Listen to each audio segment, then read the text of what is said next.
Hey everyone, and welcome back for another deep dive. We love to get into the nitty-gritty of these topics that really matter, and today we're tackling something I know is on a lot of your minds. Men's rights, covert contracts and relationships, that whole dynamic, and how society's expectations of men, well, they've really shifted over time. And to help us unpack all of this, we're going deep into Redacted Book Title by Conrad Riker. Conrad Riker. Now, there's a guy who isn't afraid to shake things up. His work really digs into the history of, all these institutions that we take for granted and how they've been, reshaped by different forces over time. It's really fascinating stuff, especially if you're trying to understand the whole, dance of power and gender throughout history. Okay, so right off the bat, Riker throws down a pretty big challenge to what a lot of people think about gender equality. He's saying that men and women aren't just, social constructs, but they're fundamentally different. Yeah. Like down to their biology. And he's saying these inherent differences are what have shaped our societies and our institutions. Yeah, he's not pulling any punches, is he? He goes right to the heart of it. Riker argues that men, for example, they're biologically predisposed to risk-taking, which, back in the day, made them better suited for roles like soldiers or explorers. And this inherent difference, he says, explains why men still dominate in certain fields like construction and finance, even in today's world. So he's basically saying these differences aren't just something we've made up. They're actually hardwired into us. Yeah. How does he connect that to this idea of covert contracts and relationships, though? Well, Riker suggests that these biological differences, they've really shaped the traditional roles that men and women play in relationships and in families. That covert contract you mentioned, where men typically provide and protect and women nurture and care for the home. Well, he says that emerged from these inherent differences. It's not just some arbitrary thing somebody made up. It sounds like he's saying these contracts weren't just imposed by men. They were a natural outcome of how we're wired as men and women. Exactly. And he goes on to argue that trying to erase these differences or deny their significance, it can actually lead to a whole bunch of problems. The feminist movement, while it aimed for equality, it often ignored these fundamental differences. And that's led to a disruption of those traditional contracts and a lot of the tension we see in modern relationships. So is he saying men and women have different strengths and weaknesses, and trying to force them into the same mold is just creating more problems? That's the gist of it. And he argues that this push for equality, it often leads to situations where men are actually disadvantaged. He points to policies like affirmative action and gender quotas, which prioritize outcomes over merit and potentially harm men's opportunities in the process. It's almost like the pendulum has swung too far in the other direction, and now men are being penalized for their traditional strengths. He argues that this focus on equality of outcome instead of equality of opportunity, it creates new forms of discrimination. For example, in fields where men have traditionally excelled, like engineering or construction, Riker suggests that pushing for equal representation could lead to a decline in quality or efficiency. I could see how that would connect with the concerns of a lot of men's rights activists who feel like the system is rigged against them. Oh, absolutely. Riker's work really resonates with people who feel like they're being unfairly disadvantaged. And he doesn't shy away from discussing the impact of these societal shifts on men's mental health and well-being. Let's talk about that. How does he see these changes impacting men's mental health?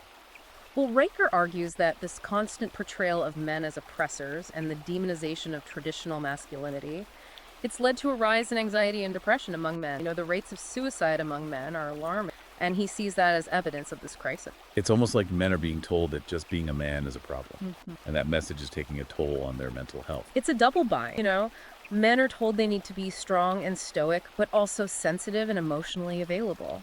And that creates a paradox that's incredibly difficult to navigate. A lot of men end up feeling lost and unsure of who they're supposed to be. It's like they're being told to be John Wayne and Mr. Rogers at the same time. Yeah. No wonder so many guys are struggling. And he connects this double bind to the erosion of traditional male roles and institutions. The decline of fatherhood, for example, has deprived men of a sense of purpose and belonging. It's a huge loss. That makes sense. If men are told their traditional roles aren't valued anymore, of course they're going to feel lost and uncertain. And this crisis of masculinity, it's further fueled by the influence of feminist narrative. In the education system, in the media, and the workplace, Riker argues that men are constantly bombarded with messages that they're privileged, toxic, responsible for all the world's problems. It's relentless. Like they're the villains of the story no matter what they do. And that constant negativity has a profound impact on men's self-esteem, their sense of purpose. It's tough to deal with. What's a way out of this mess? What does Riker suggest we do to address this crisis of masculinity and find some balance in the whole gender dynamic? He doesn't advocate for a rejection of traditional masculinity. He actually wants us to reevaluate it. He thinks there are valuable aspects of those traditional male roles and behaviors that we've demonized unfairly. So, not going back to the past, but finding a way to bring those positive aspects of masculinity into the modern world. Exactly. He encourages men to reclaim their strengths, their assertiveness, their leadership potential, but to do it in a way that's responsible, respectful, and aligned with their values. Being a good man in the 21st century, strong and capable, but also compassionate and empathetic. Now, that sounds like a goal worth striving for. And he emphasizes the importance of men supporting each other, creating communities where they can share experiences, learn from each other, build a sense of brotherhood, lifting each other up. It sounds a lot like the kind of community you find in the Red Pill movement. Yeah. Men coming together to support each other and challenge those dominant narratives about gender and relationship. There are definitely some parallels there. Riker's work, like the Red Pill philosophy, encourages men to be critical of the messages they're getting from society and to find their own path to masculinity, what works for them. Which brings us back to those covert contracts. How does Riker suggest men navigate those unspoken agreements in their relationships? Especially now when traditional gender roles are being challenged left and right. He says the first step is awareness. You have to become aware of these contracts, to understand those underlying expectations that are often unspoken, but so deeply ingrained. They're there even if we don't talk about them. So it's about being more conscious of what's going on in your relationship, understanding how those expectations are shaping how you interact with each other. Exactly. And once you're aware of these contracts, you can start to have honest conversations with your partner about what you both want and need from the relationship. It's about open communication, being honest about your expectations and desire, not letting those assumptions just fester and create problems down the line. Right. And he encourages men to be assertive in those conversations, to be clear about their needs and boundaries, and to not be afraid to negotiate a new contract that works for both partners. So it's not about men being the boss or dictating the term. It's about finding a way to create a partnership that benefits both people and makes them both feel fulfilled. Exactly. Relationships are a two-way street. Both partners need to feel heard, respected, and valued. This is already giving me a lot to think about in my own relationship. How I can be more conscious of these covert contracts. Fascinating. What's really interesting is that Riker also connects these personal dynamics to the larger societal forces that have shaped how we understand gender and power. He argues that feminist narratives, while well-intentioned, have often distorted history and created a very negative perception of men. Okay, let's dive into that. How does he see these feminist narratives impacting our understanding of history? Well, he challenges that feminist narrative that often portrays men as the villains of history and women as perpetual victims. He thinks it's a simplistic view that ignores the complexities of the past and the contributions that both men and women have made to society, It's not that black and white. But we need to be more nuanced in our understanding of history, recognizing that it's not just a story of oppressors and the oppressed. Exactly. He gives examples from history where men have fought for social justice, supported women's rights, made significant contributions to the arts, sciences, and culture. Men have done a lot of good, too. It's not about denying that there have been injustices in the past, but recognizing that men have also played a positive role in shaping the world. Right. And he thinks this more balanced view of history is essential for understanding how complex gender relations are today. Yeah. That feminist narrative that focuses on male oppression, it's created a lot of resentment and distrust, and that undermines healthy relationships between men and women. It makes you think about the stories we tell ourselves about the past and how those stories can really warp our perceptions of the present. He argues that this rewriting of history has a direct impact on how we view masculinity today.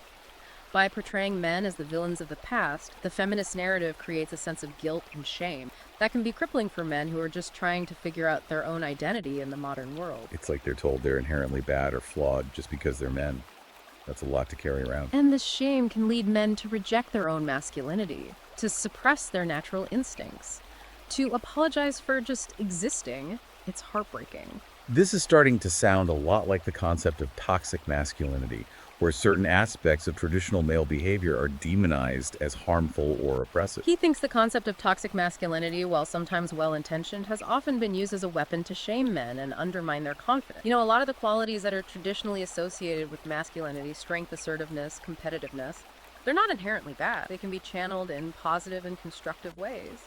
So it's not about getting rid of those qualities. It's about finding a healthy and balanced way to express them. Exactly. He argues that men need to be encouraged to embrace their masculinity, not suppress it, and to find ways to express their strength and their drive in ways that benefit them and society as a whole. That's a powerful message. Yeah. It's about taking back the power of masculinity and using it as a force for good. And he ties it back to the idea of leadership. Riker argues that this demonization of masculinity by the feminist narrative has led to a decline in male leadership, which he thinks is essential for a stable and thriving society. So he's saying that we need strong male leaders, not in spite of their masculinity, but because of it. Exactly. He argues that men and women have different leadership styles, each with their own strengths and weaknesses, and a healthy society needs a balance of both.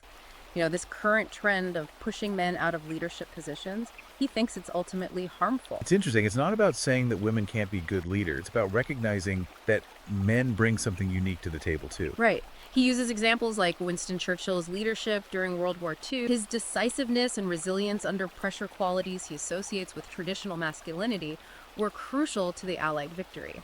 And he also points to figures like George Washington and Abraham Lincoln. Their leadership styles, while not perfect, were shaped by their masculine qualities and helped to shape the course of history. It makes you think about the whole debate about gender roles and leadership position. It's like he's saying we shouldn't be trying to force everyone into the same mold, but recognizing that different people bring different strengths to the table. Exactly. He argues that a diversity of leadership styles is essential for a healthy and functioning society. Wow. This is a lot to take in. It seems like Riker is really challenging a lot of the conventional wisdom about gender equality and the role of men in society. He is. And his work is especially relevant for people who are questioning those dominant narratives and looking for a deeper understanding of the dynamics at play in their relationships and in the world at large. I can already see how this book could be incredibly valuable for anyone interested in men's rights, the red pill philosophy, or just understanding the history of gender roles and expectations. Absolutely. Riker's work is like a powerful antidote to the often one-sided narratives that dominate the mainstream media and academia. This is just the tip of the iceberg, though. We've only scratched the surface of Riker's ideas. There's so much more to explore in this book. There is. We'll dive deeper into his analysis of the feminist aesthetic, the rewriting of history, and the impact of these narratives on men's lives in the next part of our deep dive. This has been incredibly insightful so far. I'm already looking forward to part 2. So, we were talking about how Riker challenges these narratives around gender, and he also delves into how these narratives have impacted our very idea of beauty, particularly, in the realm of cosmetics and the beauty industry. It's fascinating how he ties it all together. Okay, so we're talking makeup, skincare, that whole world of beauty standard. How does he connect that to everything else we've been discussing? Well, Riker argues that the feminist movement, while initially critiquing those traditional beauty standards, the ones that were seen as oppressive, it actually ended up creating its own set of restrictive expectations. He calls it the feminist aesthetic, and he suggests that it can be just as harmful as the standards it claims to oppose. So basically he's saying feminism just replaced one set of beauty standards with another. Could you give us an example of what he means? Sure. He points to the whole natural beauty movement. Now, on the surface, it's great for women to feel comfortable in their own skin. But Riker argues that the pressure to reject all forms of artificial enhancement, like makeup or cosmetic surgery, it can be just as intense as the pressure to conform to those old ideals. It's like a pendulum swing, from one extreme to the other. So now women are being judged for whether or not they wear makeup. It's like a whole new set of pressures and expectations. It's fascinating how these things evolve. Exactly.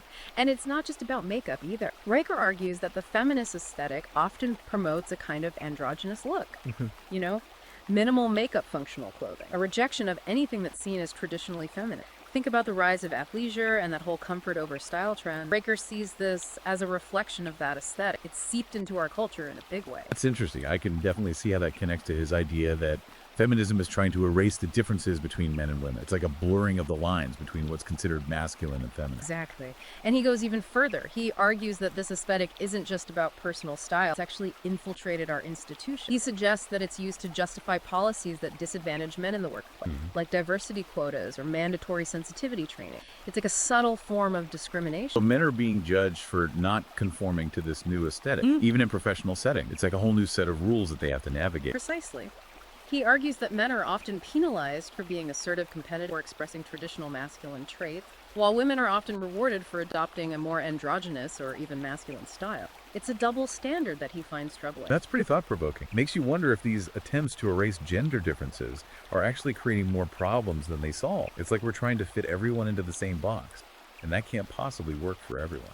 And he ties this back to the idea of societal stability. Riker believes that these trends are contributing to a decline in cultural norms and a sense of community. It's like the glue that holds society together is starting to come undone. So it's not just about individual men and women feeling lost or confused. It's about the very fabric of society itself starting to unravel. It's a pretty big picture perspective. That's exactly how he sees it. He argues that the push for political correctness and the rejection of traditional values have created a sense of fragmentation, a loss of shared identity. We're all becoming more isolated and disconnected from each other. That's a pretty bleak outlook. But I can see how it connects to some of the anxieties that people are feeling today. There's a sense that things are changing too fast and that we're losing something important in the process. Riker believes that we need to find a sense of balance. He argues that a healthy society needs both masculine and feminine energy, both traditional values and progressive ideas. It's not an either-or situation. It's about finding a way to integrate both. So it's not about going back to the past, but about finding a way to bring those positive aspects of the past into the present and blending them with the best of what the modern world has to offer. Exactly. He encourages people to be critical of the dominant narratives, to think for themselves and to find their own path, one that honors their values and their individuality. It's about taking ownership of your own life and not letting yourself be defined by someone else's agenda. This is making me think a lot about those covert contracts we were talking about in relationships. It's like those unspoken expectations about gender roles are being challenged and reshaped by these larger societal trends. And that can create a lot of confusion and conflict, especially for couples who are trying to navigate those changes together. Absolutely. And that's why Riker stresses the importance of open and honest communication. He encourages couples to have those sometimes difficult conversations about their expectations and to find a way to negotiate a new contract that works for both partners, one that takes into account the realities of the modern world. So it's about being upfront with each other, about what you want and need from the relationship, not letting those unspoken assumptions fester and create resentment. It's about being proactive and intentional, about creating a partnership that works for both people. Precisely. It's about acknowledging the challenges of navigating these changing dynamics, but also recognizing the opportunity to create something new and fulfilling together. It's about embracing the complexity and finding a way to make it work. This has been really eye-opening so far. I'm starting to see how these seemingly abstract ideas about feminism, masculinity, and societal trends, they actually have a very real impact on our everyday lives and relationships. All these pieces are starting to fit together. That's the power of Riker's work. He helps us to connect the dots and see the bigger picture. And he doesn't shy away from controversy. He really challenges some of the core tenets of feminism and the woke ideology that's become so prevalent in our culture. And that's what makes his work so valuable, especially for people who feel like their perspectives are being silenced or marginalized.